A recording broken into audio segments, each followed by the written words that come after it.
Rejoice, everyone. We're back with your boy Kong Ming. It's your boy, Kong Meme. Hey, jiki jiki chan chan. Okay, we've run that joke into the ground. Look, if you have a dead horse to beat, keep beating it. Anyways, before we get into today's actual video, I was fortuitous enough to go shopping recently. And in doing so, I found some Fate figures half off. So we're going to open those. For those of you who are aware that I have not technically reacted to one of these servants yet, do not worry. The servant's name was spoiled for me, but I don't know anything about them. So we're good. I'm not reading the box or anything. Just taking them out. They're also part of the massive fucking round table video, so I don't feel like we're losing content here. No, there will be plenty in that content. The other one is this Roman? That's Dr. Roman. That's what I thought. So do they just not pronounce his name all the way? It's localized as Roman. In Japanese, his name is Romani. Okay, because I got real confused because I was like, isn't that Dr. Roman? And then I saw the fucking spelling, and I was like... I'm going to be honest here. If you ever listen to me in campaign, I jump between them on accident here and there, and I never keep it consistent. Well, the first one is a Dr. Roman figure. As you can see, I'm a little bit chaotic when opening figures. So much bubble wrap. Jesus. Gotta keep that safe cargo. Ooh. Or that cargo safe. That's a nice ass. I can see why. Gotta keep that safe. As I proceed to actively stab myself in the hand with a pair of scissors. Genuinely, I've cut my skin a little. There are better ways to do this. I chose violence today. It's his head. He's the fucking headless horseman. Wait, no, there's not enough red coats for that. No. Alright.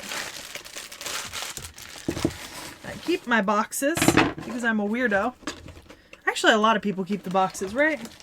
I keep the boxes. Yeah. I use them for transport. Yeah, a lot of the times they just end up kind of on the top of my shelves stored away, but that way I just keep them. I keep them.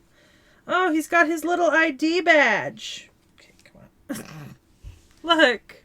He's holding a little ID badge, y'all. Oh, I should have put his head on before I gave the viewers a... Alright, let's see. Oh, okay. Two-prong. Hold. Alright. So here's our little Roman. This is a really nice figure. Yeah. I'm very happy with this. His face looks perfect. There's no obvious defects. There's a Dobby figure I was looking at the same store that was half off. The face looked ungodly. It was the very definition of a cursed figure. But man, my man looking good. Looking clean. Yeah, white, nice, and get a little cowlick hair. Very nice. There's some good crispness in the smaller bits. I will say his ID card does not have any photos or writing on it. But I think that's just the scale of it and the material it's made of. It's actually slightly bendable. Unlike the rest of him, which is pretty solid. And for those of you out there, he has a nice ass molded. As I put his torso back on. So there's our little new Roman, who will find a place on the shelves later today. And the other one is, so this is one of those noodle topper figures. I've got one for Ozzy, and I was planning on getting one for Nitocris. They made them for a few other figures. They're probably released for the same line to go with the Camelot movies. Probably. Because all three of those characters are in the same movies. Oh, Nitocris, Bedivere, and... Yeah. There's a few more of these, though, that aren't... So this is Bedivere, obviously. I don't know anything about the Bedivere in Fate. I've not seen the Camelot movies yet, but that's who it is. And I think, if I'm correct, yeah, because this is a noodle topper figure, there's no stand or anything, and he's just going to perch wherever I put him, which, let me put these back in the bag, so I've got some space to work in. Okay, that's not going to go. So, basically, here he is. He's kind of sitting, he, she, I have no clue. I can't tell, genuine.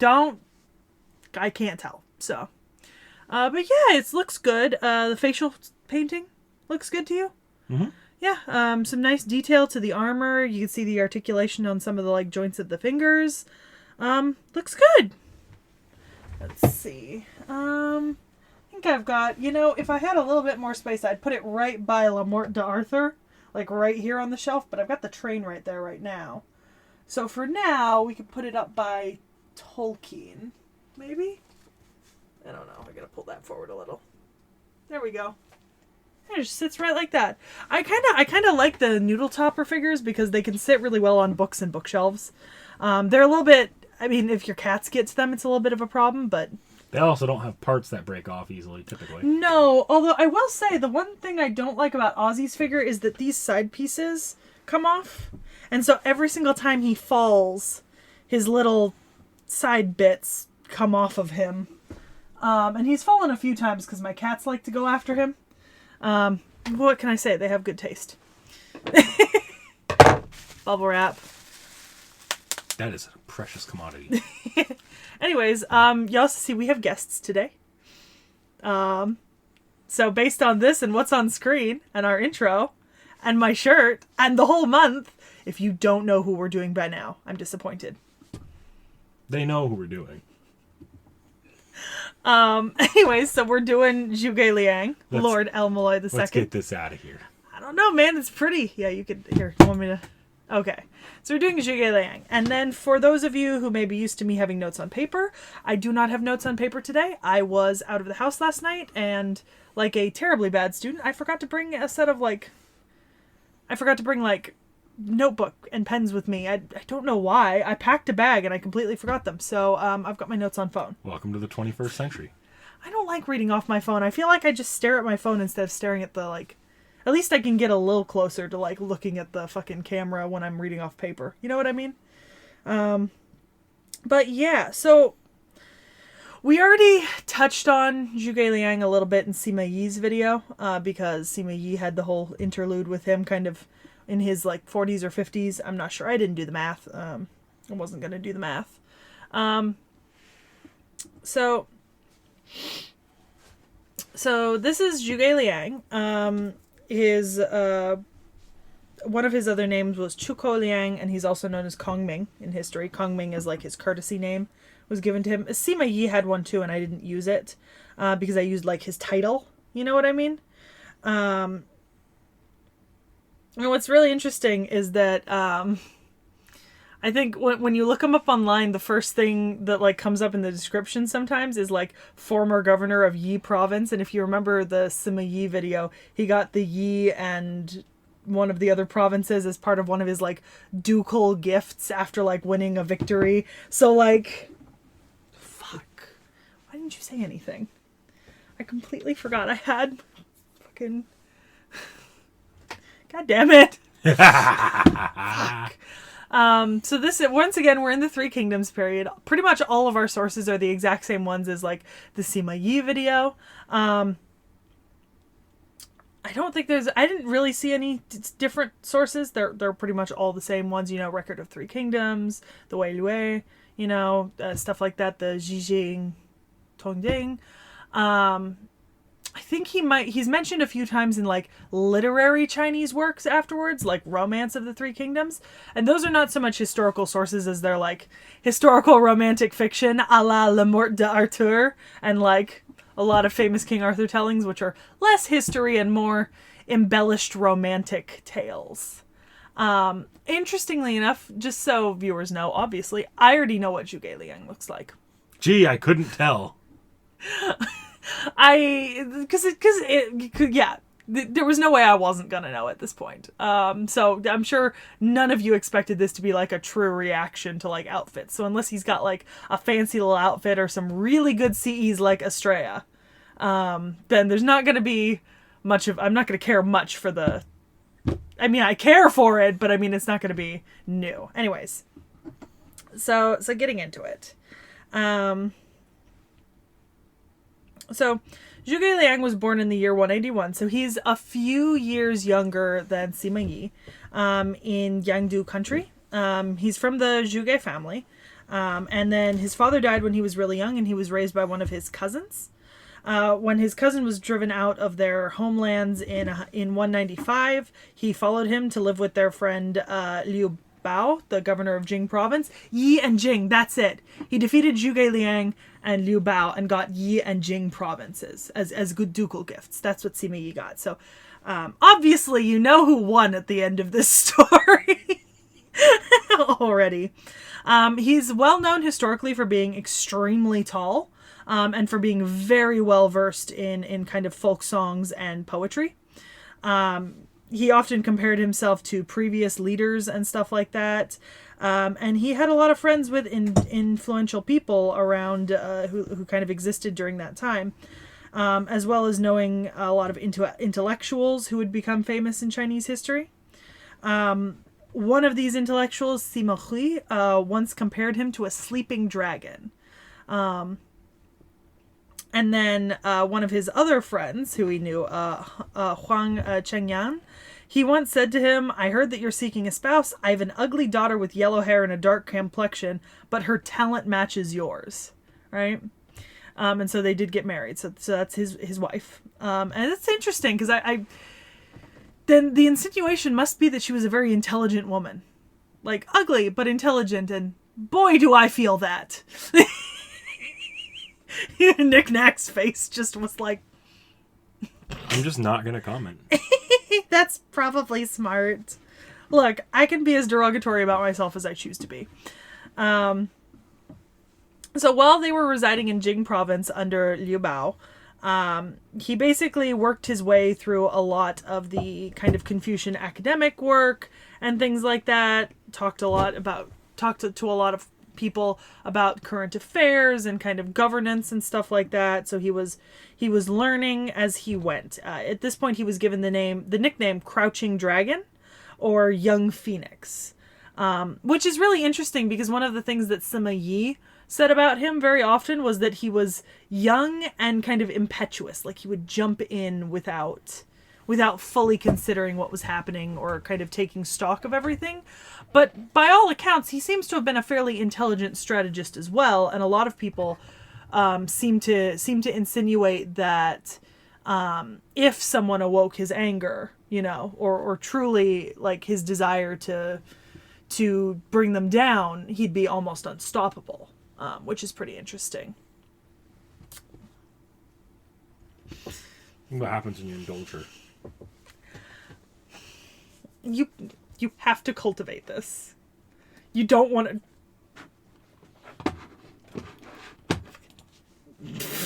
You don't want her acting like a horrible antisocial bitch later in life. So at this point, he was told that he should visit Liu Bei once he'd kind of finished his education and he'd been working on like learning strategy and stuff like that. And then, so he would visit him and pay him, according to Chinese history, 3 very famous visits called the 3 cottage visits. These are mentioned in several references and records, like the Sanguoji and Weilue. And then, so theoretically, supposedly in the first visit, Zhuge Liang approached Liu Bei to show his wisdom. And then Liu Bei, having recognized his talent, then visited Liang 3 more times further to have further conversations. In the romance, the Romance of the 3 Kingdoms, in the novel, these are given like kind of almost mystical status, where they talk about a lot of like mystical and fictional stuff.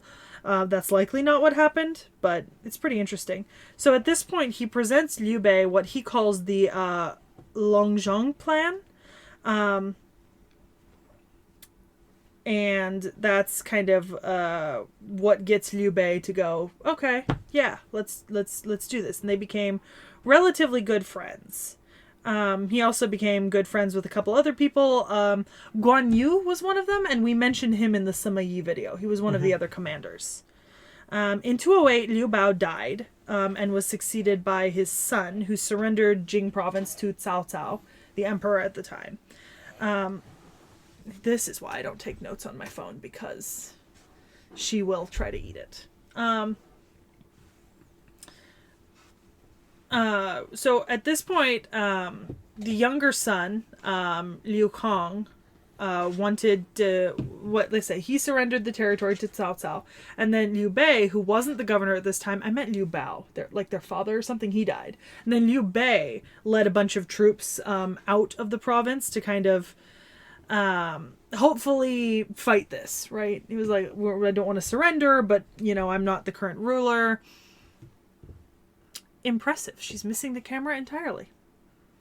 She is right here. Pounce at the screen. No, do not. Do not pounce at the screen. So at this point was when Liu Bei sent Zhuge Liang to discuss an alliance between him and Sun Quan. And you remember Sun Quan from the Sima Yi video is the other main antagonist there.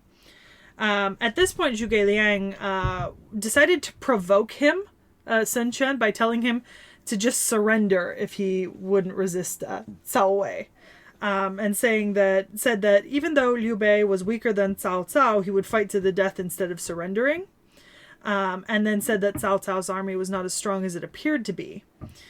At this point, the combination of his own wisdom, his battle strategy and analysis, and then the diplomatic relations between the two, Sun Qian agreed to ally with Liu Bei to fight against Cao Cao. And then Zhuge Liang would return to the camp of Liu Bei to make preparations for war. So at this point, he's basically, this is in 208, right? And he's become a major logistics officer in the army of Liu Bei, and he's working with diplomatic and advisory roles, many of the same ways that Sima Yi was, just on the complete opposite side. And a little lower down the totem pole, obviously. Jesus. Fucking Christ. So in 211, the governor of Yi province requested aid, and Zhuge Liang, Guan Yu, and Zhang Fei were left in charge of Jing province while he headed to Yi province to fight with Liu Zhang. The following year, Liu Zhang discovered that Liu Bei intended to take over Yi province and make it his own, and they ended up fighting one another. And then in 214, Liu Zhang would surrender, and Liu Bei officially took control of Yi province. So now he controls Yi and Jing provinces with the help of Zhuge Liang and his other generals. Why is this video? Half of, literally this video and the Sima Yi video are more about Cao Cao and all the other characters in this. Cause the thing is Liu Bei, Zhuge Liang, they're commanders. So they're a lot of this is military strategy where they're working in combination with groups. So there's prolonged periods where for a year or two, we hear very little about the specific details about a character because it's all them kind of organizing things behind the scenes. So I feel like I'm telling you about Liu Bei more than Zhuge Liang because Zhuge Liang is working on behalf of Liu Bei, but Liu Bei's name is on the face of all of this. You know what I mean? I don't know if that makes sense, but it CEO taking credit for his worker bee's work? Pretty much, yeah. Come on, Jeffrey, you can do it. So, at this point, Zhuge Liang was appointed as military advisor general and given his own personal office. And he would then remain to defend Chengdu when Liu Bei went on military campaigns, ensuring flows of supplies and troops. In 221, in response to the usurping of Emperor Xian's throne, Liu Bei's subordinates advised himself to declare himself the emperor. And then Liu Bei refused, but Zhuge Liang persuaded him to do so, and he becomes the ruler of Shu Han.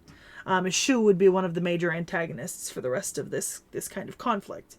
Zhuge would be named his chancellor and put in charge of the imperial agency, where he would essentially assume all the functions of the highest imperial secretary, and was appointed colonel director of retainers after Zhang Fei's death. So in 223, Liu Bei retreated to Yong'an after a major defeat and became very ill. He summoned Zhuge Liang from Chengdu at this point and said, "You're way more talented than Cao Pi, and you're much more capable than him of securing the country.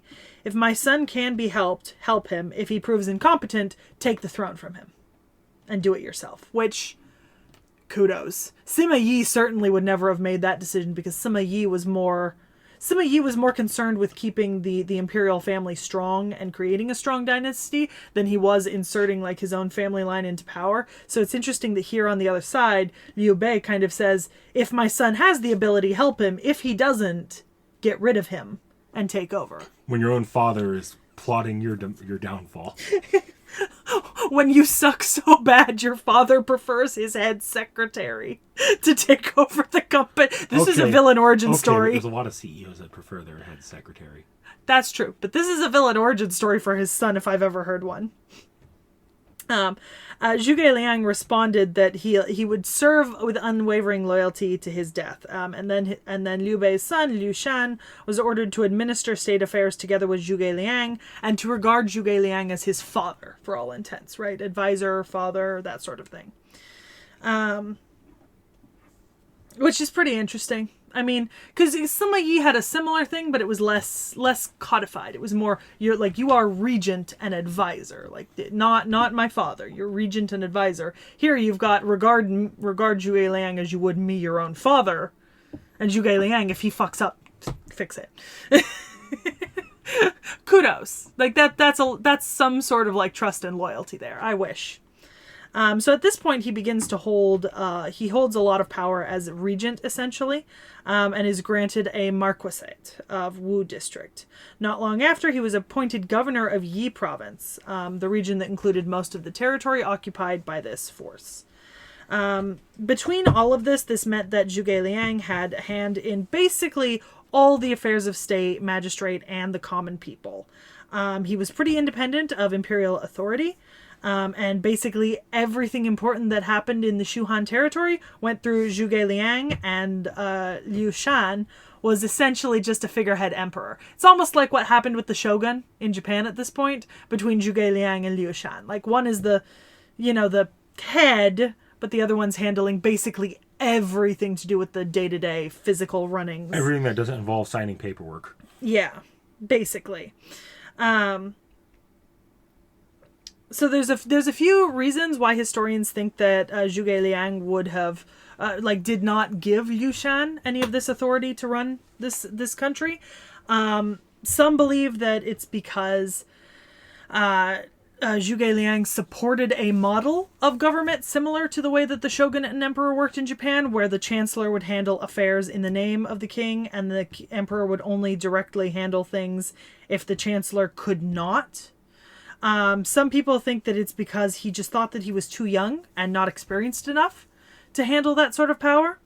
And some people thought that Zhuge Liang saw what a complicated and struggling position Shu Han was in, right? More so than anyone else, and knew that it was going to take a lot of intelligence, effort, and dedication to stabilize their position in kind of the scale of worlds. So while he was governor of Yi province and most of the Shu Han territory, he did much like Sima Yi did when he was given control of territories. He put in a lot of economic reforms.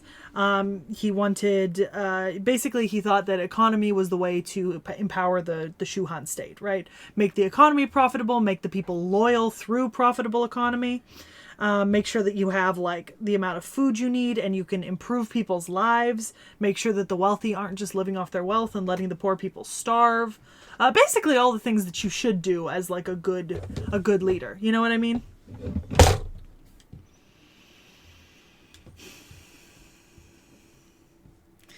Let's see. He also purged a lot of corrupted officials at this time. Although he was trying to avoid the disruption of agricultural activities,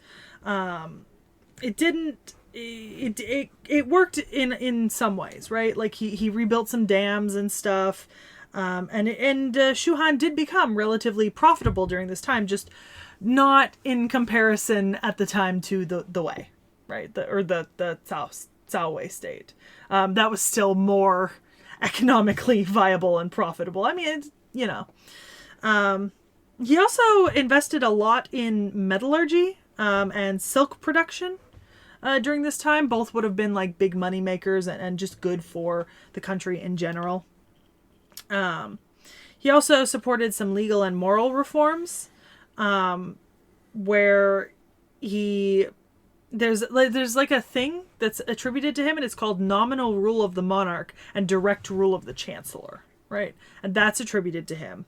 And then there were legalist policies implanted in all the provinces that restricted the power of the wealthy in comparison to the poor. And he was notably willing to punish those who were very wealthy and influential if they had done something wrong, which kudos to him. I mean, at least he was willing to go where it needed to do.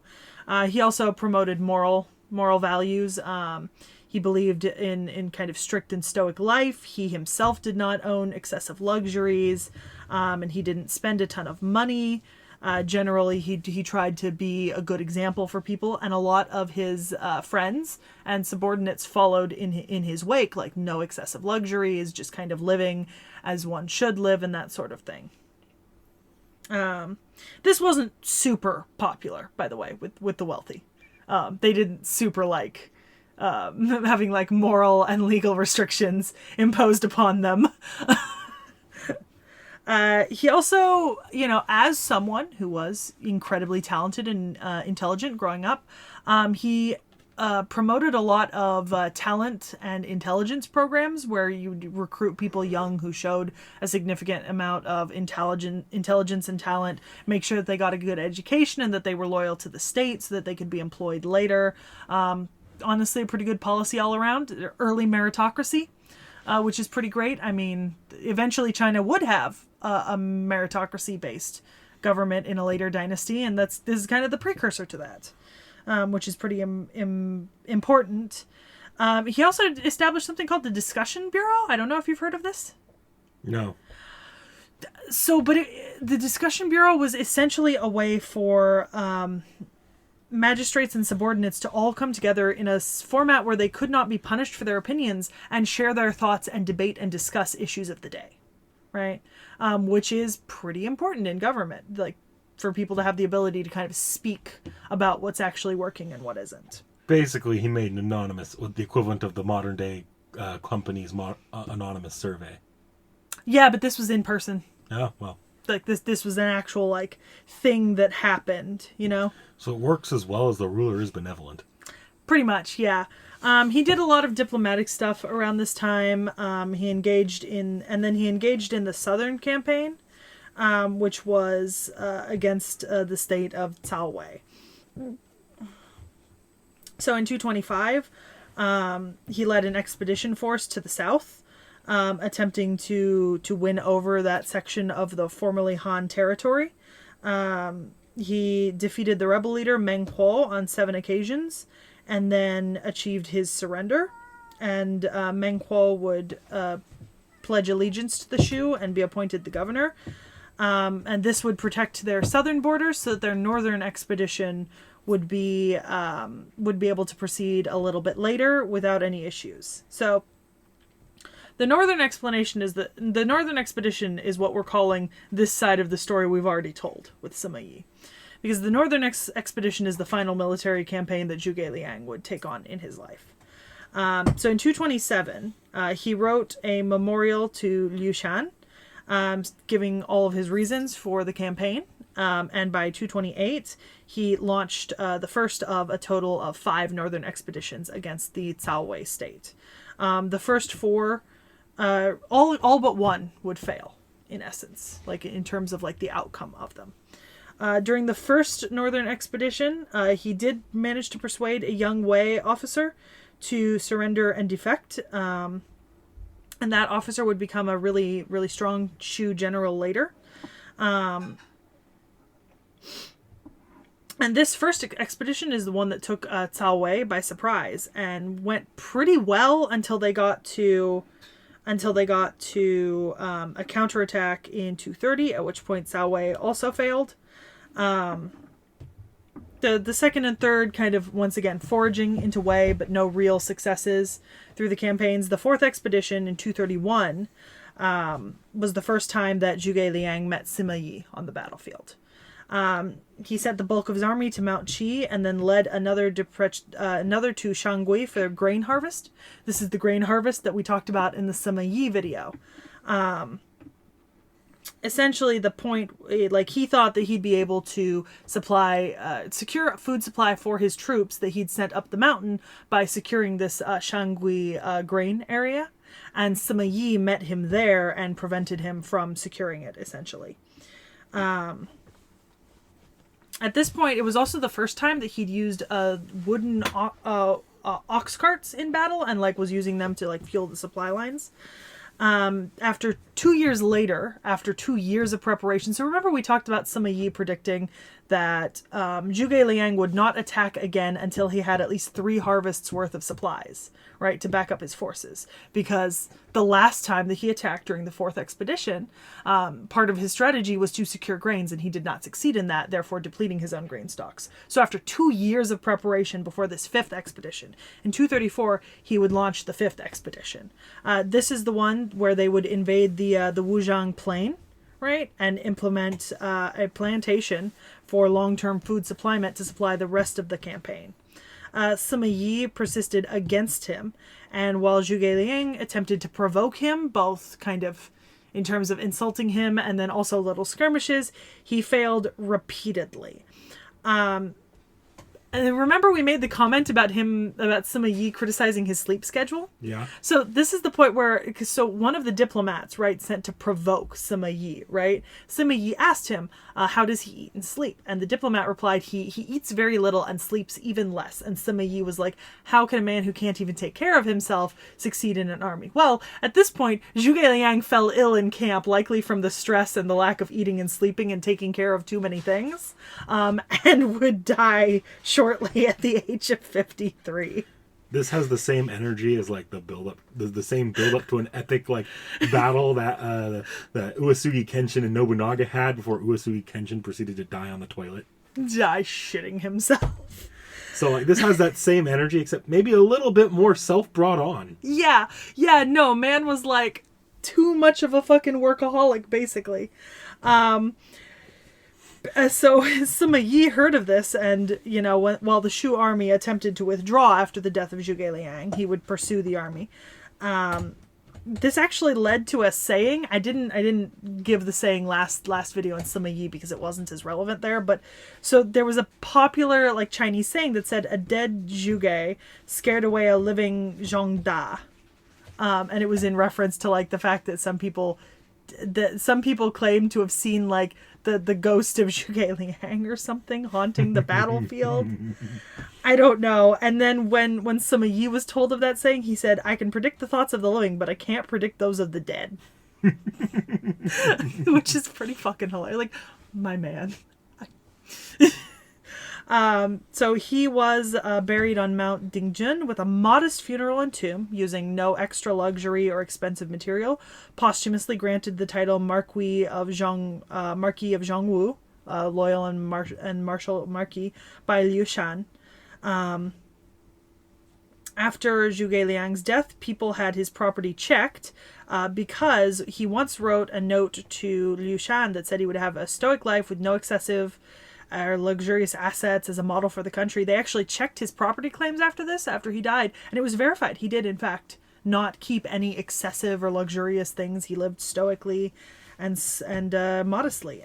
He was widely mourned by his people, and a temple was built for him in spring of 263. We did talk about some of his relatives in the Sima Yi video because they also fought against Sima Yi. Zhuge Liang did have 2 sons, Zhuge Zhan, who was killed in action, and Zhuge Huai, who lived as a commoner.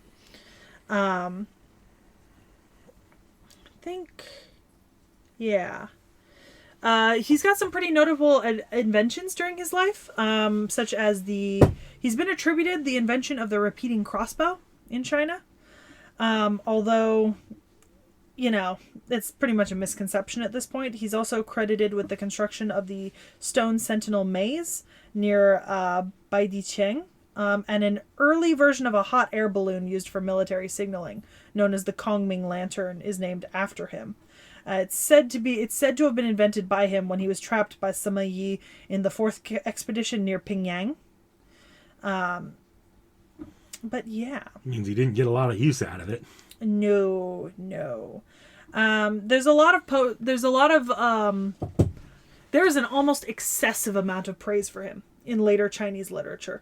Several later poets would literally write like several poems each to praise him and compare themselves to him. He's got some kind of notable quotes, right, attributed to him. One of them is "The Han and the evil do not stand together." Another is "With deference and prudence to the state of one's depletion, it's never finished until one's death." Another one is "Without modest simplicity, one cannot brighten volition. Without tranquility and serenity, one cannot reach that far." And he's actually been worshipped throughout Chinese history as kind of a great man who like lived morally and stuff like that. Yeah. I didn't feel the need to go as heavy into the military this time because we got a pretty good overview of the military stuff in the Sekhie video. So I figured it might be good to kind of focus a little bit more on his non-military exploits, as the military ones did not end well. So here's my little el-mellois, Zhuge's. So this is less of a reaction and more of an appreciation. Let's be real here. A little bit, yeah.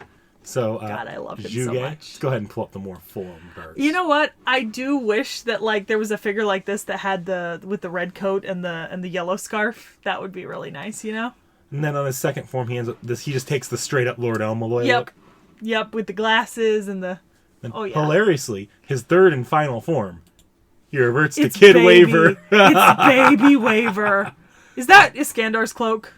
It might supposed to at least resemble it. I don't know if it's supposed to be Iskandar's cloak or supposed to be just a version of that. I'm pretty sure it's Iskandar's cloak, I'm gonna be honest. It looks like it. Yeah, with the red and the fur. Yeah. The sprites. He's got some old sprites too, so I can go and pull Yeah. those up at some point later. But Oh! the book? Homer's Odyssey. Remember that was the book given to Iskandar Yep. by his teacher, Aristotle. And then, of course. Oh, look, the little hat and the fan. Yeah, you asked me if I had a fan for the hint, and I definitely own a fan like that, but I don't know where it is. I love el-melloi so much. So much. So, Waver here. Obviously, Sekhie is abundantly maybe a little too familiar with him, so I'm just gonna let this photo sit here for Sekhie to admire for a moment. Look, you know I love me some Waver. Because here's the thing, right? Little Waver, adopt. Precious baby. Needs to be protected, right? Lord el-melloi II, daddy, step on me. That's just the... Yes. So, all of the above. I'll go into a little bit of Waver's backstory here. Some of the stuff preceding Case Files and preceding Fate Zero. Also, can I say it's a little fucking hilarious? I don't know if it's so fucking hilarious that like in life Zhuge Liang was like super fucking tall or known to be, and then like Waver also shoots the fuck up. Also, it's kind of funny that like he idolizes Iskandar so much, and then like he himself becomes like pseudo-servant strategist sort of thing. Well, we saw in the Alexander video he just takes on a mentorship role to like little Alexander. Yeah. Which is precious. Because then Big Alexander takes on sort of a mentorship role to little el-melloi, Baby Waver. It's reciprocal. I love this. So we get this heavily beaten into our heads in Case Files. Waver is not an old family mage. He is not a very high quality mage either. New blood, weak blood. Yeah. His family only got magecraft recently because his grandmother slept with a mage and learned a little magecraft from Pillow Talk. That's fucking hilarious. Go granny. Like, kudos. I want to be a granny that cool. Also, I am, I don't know if that's the case or not, but I am presuming that his grandmother, as a granny, slept with someone and got magic. Like, I'm not assuming it was her as a young lady. The way you said that has me picturing, like, a 60-year-old woman seducing someone. I don't know the exact time periods on that, so you go and do you, but his mother would not be a full mage, but would practice a little bit of magecraft in honor of her mother. Mm-hmm. And then Waver, upon losing every member of his living family, would decide, you know what, fuck it, I'm selling all their worldly assets, and I'm going to become a mage. Yep. So Waver is a first-generation college student. Precious baby. We stand. And then, yeah, the rest is history. Canis West is classroom, history. and yeah. Fate Zero, Case Files of Lord El-melloi, The Adventures of Lord El-melloi. Watching his teacher get killed, getting adopted by his teacher's cousin. Or niece? Niece. Violently and forcefully. Yes. So, Zhuge Liang here is a caster, obviously. You know that. Out of all the servants we've done this month, right? We have Estrella in campaign. I don't have Estrella, but somebody has Estrella. No, you guys don't have Estrella yet. Didn't we pull Estrella? Nope. Yeah, after Oceania. Nope, she wasn't in Oceania. That was Asterios. Yep. Names. Fuck that shit. But we do have Iskandar and we do have el-melloi. Yes. Or Zhuge Liang. I actually own both. I actually only used Iskandar recently, like in our last chapter. I used Zhuge back in... Well, you used him in the Excel Zero event because you had to. Yeah, but I think I used him before that, too. Like Sewer Water. That was Excel Zero. Oh, was it the Excel Zero? the Fate Okay, Zero well, event. I used him there specifically. And I've been considering using him more now that my character's basically a pseudo-servant in terms of strength, because he backs me up really well. So let's see here. So this here is just Waver. Yeah. Zhuge, similar to Sima Yi, Zhuge Liang just kind of Advice. fucks off and advises Yeah. Waver here. Yeah. Tactician's mind. That said, and you might appreciate this, there's only ever been one moment where Zhuge Liang came to the forefront. It was when Sima Yi came to the forefront, and Zhuge Liang and Sima Yi would sit there arguing in Reyna's and Waver's body. I love that. I love that. That's so thematically appropriate for both of them. I hope they were just insulting each other like pettily the whole time, too. And I hope you know that as he gets stronger, it is canon that he just becomes fucking Waver. Like That's little fine. baby Waver. He's precious. Much to his horror, as we've seen in the Case Files OVA. This is deadass like the plot of one of his interludes. But it's precious, and we love it. So I'm just going to leave this here. All right, so we'll go down to abilities. Let you skim through this, I guess. Yeah, but- oh, there's the reference to Zhang Da. Yeah. Let's see. Yep. Oh, look at that illustration. Go up. Here. Oh, Go up. Up. this one? Look at Iskandar and el-melloi. This one, yeah. It's going to be a They're CE so later, cute. I think. I know. We'll get a good look at that one later. All right, so we've got relationships. Yep. Okay, Iskandar. How strange. I had come to terms with not meeting him again, but to have the chance to stand side by side once more, really. At least there has been something positive, even in humanity's crisis. Sima Yi. Well, Master, I thought I told you not to contact the clock tower. I'm going to be blunt here. She's the devil! You have no idea how many times my stomach's been in knots because of her. Okay, Estrella. Even after being possessed by the goddess of the scales, it doesn't seem like she's changed much. Well, maybe she was picked because she would not change. Honestly, just thinking about all of this gives me a headache. Ishtar. What? The goddess of Mesopotamia? What twisted fate would allow such degeneracy? It's like giving that red devil the codes to a nuclear arsenal. Master, I'm going away for a while, and do not mention me to her. Okay, Gilgamesh, the king of heroes. I never thought I would meet you at the precipice of humanity's end of all places. Yes. Just you wait. He and I are going to set you straight. Isn't this right before fucking Iskandar gets a sword through his chest? No, so this is referencing the events. In Fate Grand Order, this is what he's thinking. Okay. Referencing the events of Fate Zero. Because, Yeah. Okay. Artoria. I don't mind if you laugh, but she once attacked me head-on with that sacred sword of hers. It wasn't really her fault, but I still break into a cold sweat every time I think about that moment. I'd appreciate if you could not laugh. Alexander.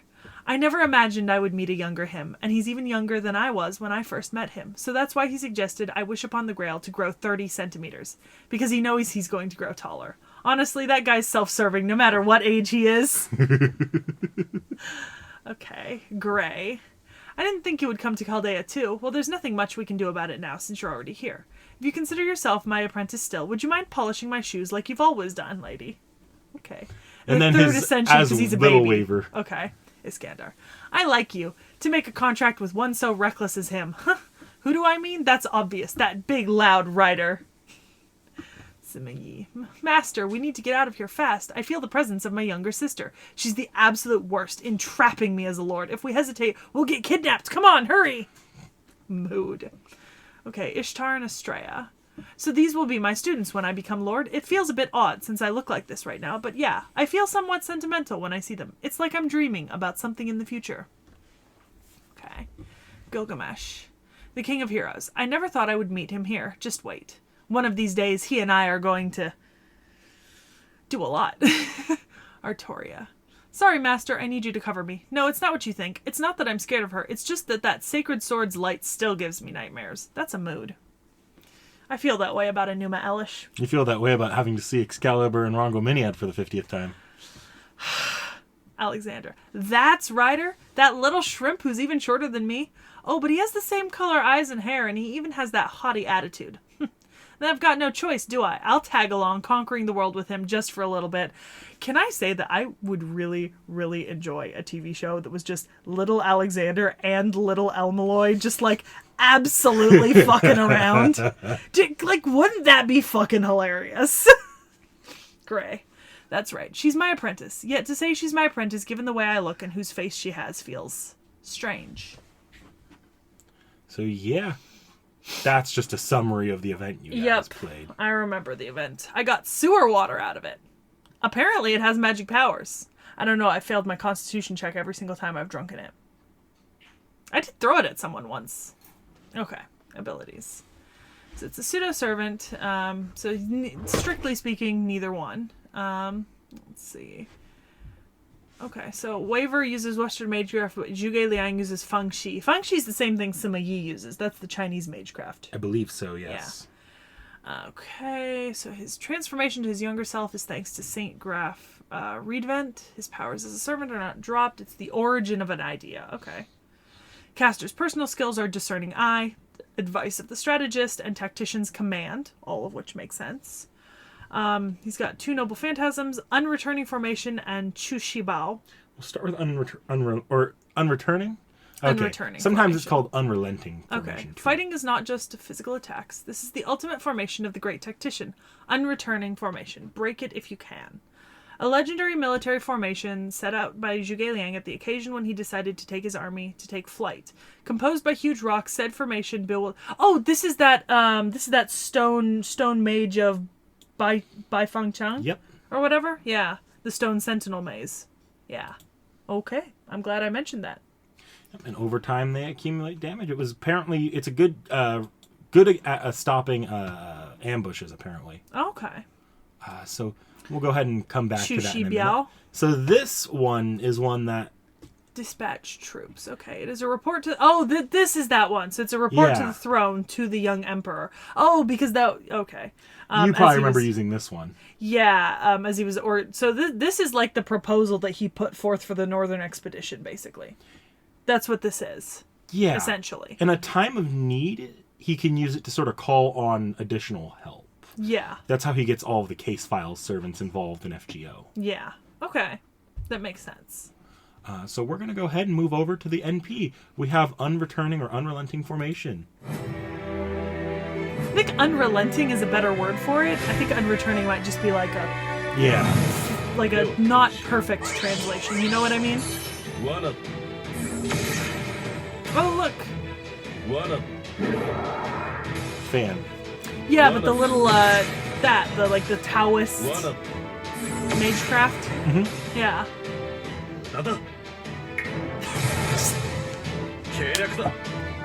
I can't snap.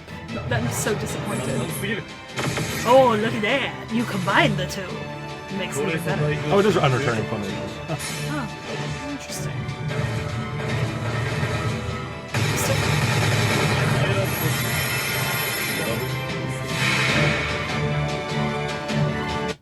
We also have it in FGO Arcade. Yay!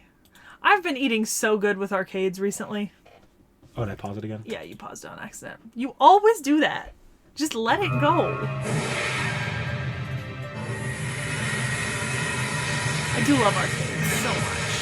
Especially if I like The Servant.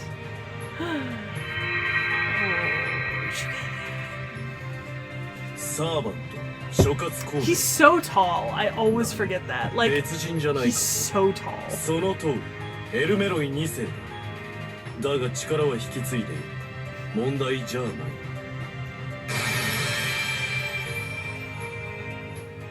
愚か者し。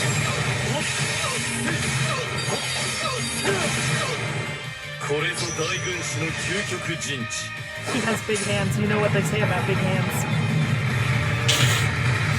Gilgamesh, Artoria, and is that Hassan? I think so, That's yeah. Hassan. One of the Hassans.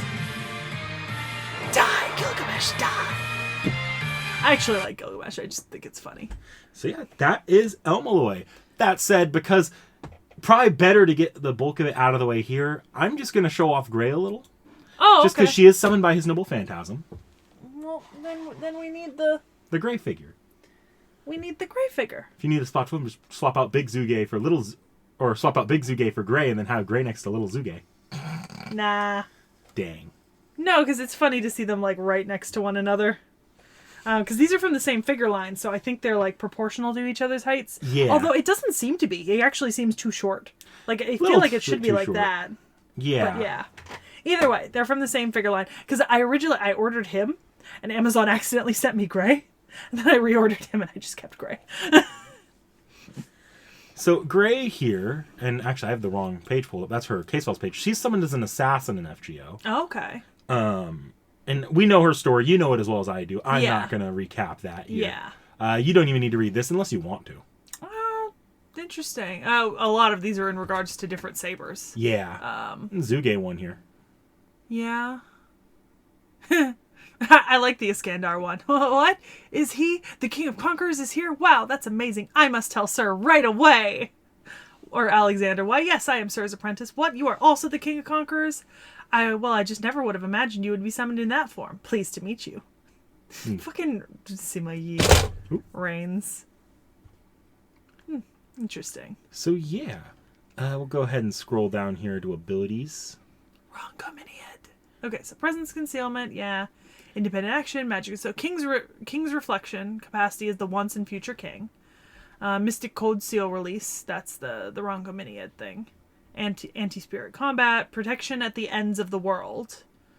Okay, and then her noble phantasm is Rongo Miniad. Yep. So shadow of its true form. And just so you can see her card out, she's only got a couple. Okay. Oh, so cute. She looks a lot in the seated... Go back to the seated picture. She looks a lot older in this art. A little bit. That just might be because we're used to seeing her in the case files anime I think style, so, yeah, which is a slightly little... different. Yeah. Yeah. Yeah. So cute.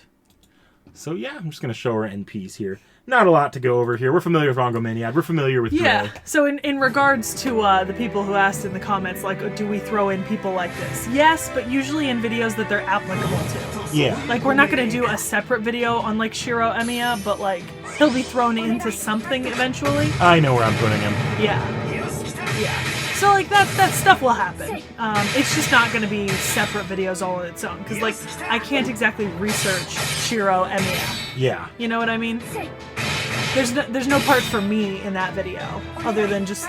Especially because I've seen him already. If you want Sekhie reacts to Shiro, watch Unlimited Blade Works' discussion. Which was actually pretty good. It was very fun. It's so pretty. Like, I do really like the way that it looks.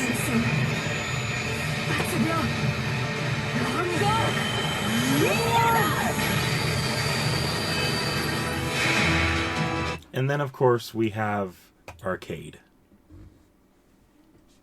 Just eaten so well with arcades.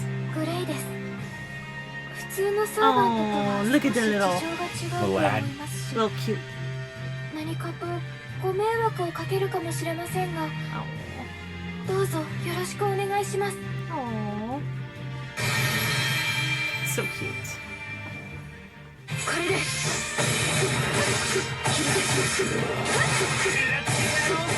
Is she fighting Mordred? No. Oh, 定し魔力の収集率否定値を突破第2段階限定解除を開始清掃発言なんだ 10 out of 10. So yeah. You know what would be interesting that I would like to do in a future video? Maybe I would each of the class cards, right, for the different classes have like a figure on them, right? And are those figures based off like specific servants or supposed to like Some of them. There are some obvious ones, like the assassin's obviously based on Hassan. like definitely Hassan, but I feel like I recognize a few of them and I'd love to see like just who each one is kind of takes influence from. We can try. Some of those Yeah. are going to be more obvious than others. Like, let me give you the example you saw last time. Estrella one, the Yeah. ruler being based off Estrella. That Estrella was not added until in GOJP like 5 years ago. Yeah. Whereas that class card's been around since the beginning of FGO, if not before then. Yeah. So it's like some of these might just not be in Fate yet, or if Yeah. they might not have been modeled yet. But we do have there are things I could show you if you want to look at them at some point. Yeah, maybe at some point later, not this video, but like Yeah. I am interested. All right, I believe you have CEs for me now. Yep. Cannot wait till I figure out how to set up this fucking recording setup better. Oh my goodness! He's Look, it's me. You've literally seen me in this exact position, Yes. surrounded by books. Got a baseball. Oh, and this is back in the first art style, same one as Alexander with the same team, Macedonia. And I think he's coaching. I think so, yeah. I love it. I love it. Okay. Oh, icons. Nothing special. Sprites, I think he has some older sprites if you want to see some of Oh, the outdated yeah. jank waiver. Oh, see, okay, look. Stage 3 without Iskandar's mantle. Yep. So that is Iskandar's mantle. Yeah. Oh, these are the old sprites. Oh, look at his face. He looks so mad. Fun fact, though, like, Cute. New Waiver is a top-tier servant in FGO. Old Waiver was apparently shit in FGO. Oh, look, is the Greek writing. He's the love only it. servant to date in FGO that has had a complete rework of his kit. Yeah. No, one of two, but he's the only one that ended up good for it. Yeah. Okay, I love it. I love it.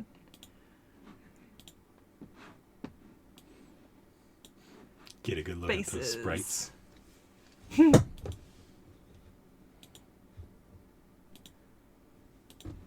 Yes. Yes. No, look at fucking that face. Oh, others. Okay. Kind of a more frontal. It looks very good. All right. Oh, yay. Some of Lots. these we've seen. Yeah. Does that mean I'm not going to open them? No. Open and admire the artwork. Yeah. I wouldn't worry about that one. Too late. Oh, my mouse is not liking me right now. I know that one. All right. Teacher and I. We saw this one already. Yeah. But oh god, I wish I could read the writing on the back of that book. But the art's beautiful. Like, I love this. Let us begin the lesson. Did you bring your world map? In a certain English classroom in England, the boy who dreams of reaching the end of the world, his eyes are filled with interest as he listens to the man who has traveled the world. Sir, next, please tell me more about Japan. I remember that. It's very cute. Okay. Yeah, his rightful place. By Iskandar's side. Preciousness. Is this one of Iskandar's CEs? Yeah. Okay. So I'm not going to read it out then. Yeah, because I think we already read it. This Relic is of Bond the King. CE. Yeah, so there's the mantle. Inexperienced, unskilled, and ordinary. There was a time where the boy only knew uncertainty. But there was a king who scolded him, who laughed with him. With loneliness, regret, and a little sense of pride, the boy continues to chase after his king. Not a king. Not the king. His king. I feel those eye bags. On a visceral level. Holy night of learning. To someone who's trying to reach the root, a human lifetime isn't nearly long enough, and time is more precious than gold, so I can't waste a moment. To a mage, worldly things like Christmas and Christmas parties are worthless. No, it's not like I'm lonely or anything, okay? Precious baby! Being fair, we know he had an admirer based off the OVA that he was just too dense to see. Precious baby. Oh, This good is his wine. Valentine's. Yeah, good wine, a cigarette. Look, there's his standing stones. Cigar and wine. You will one day grow up and there will be a time when you can appreciate this wine and cigar. Until then, hold on to them. I hope that by the time the day comes, you'll be free to enjoy them in peace. Aww.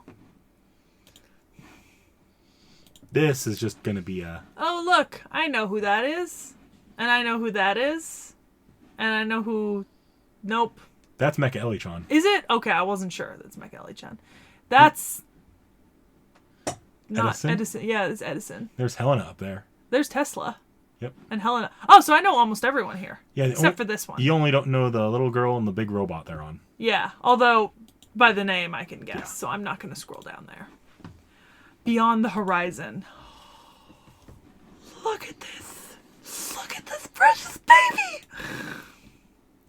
The numerous adventures that the man found himself in, marveled at, and found excitement in, they are still spoken of to this day. So let's go find one ourselves. The path taken may be different, but as long as one keeps their eyes ever forward, there will always be the belief that one will find themselves out at sea.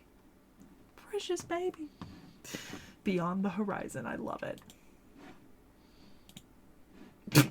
Mood. We've all done that. Oh, 100%. Why done it? Why? It's a joke on who done. Yep. How done it? How did the perp do it? Who done it? Who is the perp that did it? Since pinpointing what kind of supernatural phenomena mages can cause is difficult, it's useless to think about these two questions. But why done it is an exception. After all, mages certainly never lie. I love it. Grace note. Tie-in for the anime. Actually, this is the... I think that's the Blu-ray cover, because I have that Blu-ray. A story, shrouded in mystery, illusion, magic, and riddles, begins now. The young Waver Velvet once fought side by side with Iskandar, the king of conquerors, during the Fourth Holy Grail War. Time has passed, and the boy has adopted the name Lord El-melloi II. Now he takes on numerous magical and mystical cases in the Clock Tower, the mecca of the magecraft world. That sounds like it would come off the cover of a Blu-ray. But it's great. Alright, this is a Where's Waldo? There he is. I think we found him last time, too. Yeah, I think that's him down there.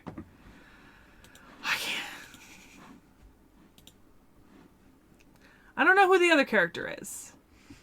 But I know who Waver is. Well, he's playing chess, which is... I love his suit. Playing chess against the other guy. Yeah, I like his outfit.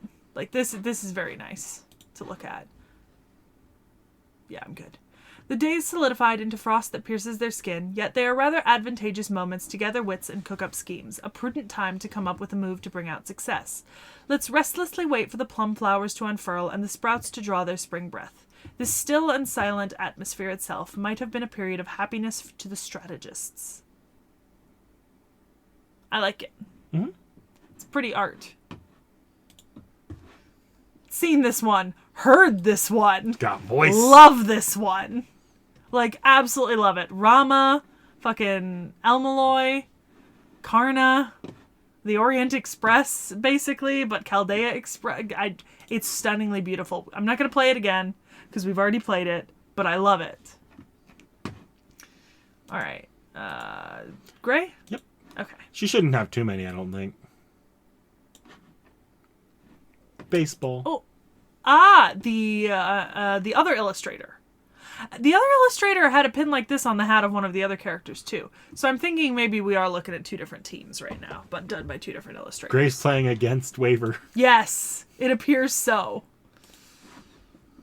Icons, okay, sprites. All of ads forms. Yeah. Expression sheet, okay, others. Oh, wow. I'd look through them. That's pretty. I like that a lot. Yeah. Some really good extra artwork. Yeah, and there's her little baseball. Okay, craft essences. Okay, we've got a few. I'm not going to open Grace Note or Clear Beginnings because we already did those literally in this video, and also this one we've done in like 7 videos so far. So, Prayer for Winter. There's Big Ben, stuff like that. All right. Powdered snow dances in London's night sky. The bustling sound of the parade is long gone, and the girl takes a deep breath and prays in the silence that has melted into the night's darkness. Please, may this person's future yield some happy result. I will say I'm a little disappointed that el-melloi didn't have any of the anniversaries. The portraits? Yeah, there were no portraits on him. So, Gravekeeper's treasure. There's him. And food. Food. Nice to meet you, handler. It was 10 years ago that the cube started talking, during a time when her face and body suddenly changed to resemble a king of ages past. It was when everyone who lived near the cemetery started to revere her as a living god. Oh, crying again, are ya? Great, you idiot.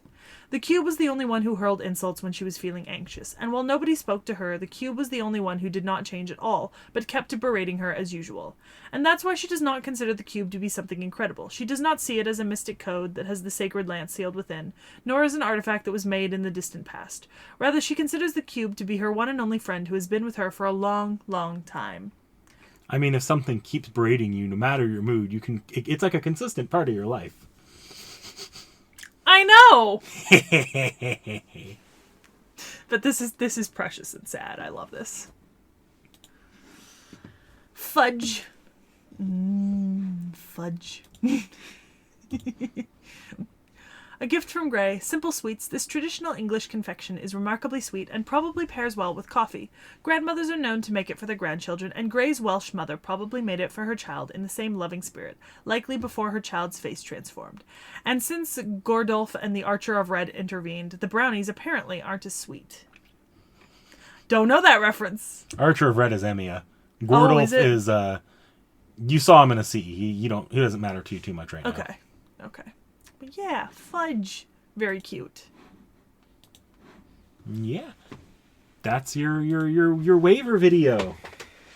You know I love Waver. Yep. I do love Waver so much. I knew there wasn't going to be anything particularly new.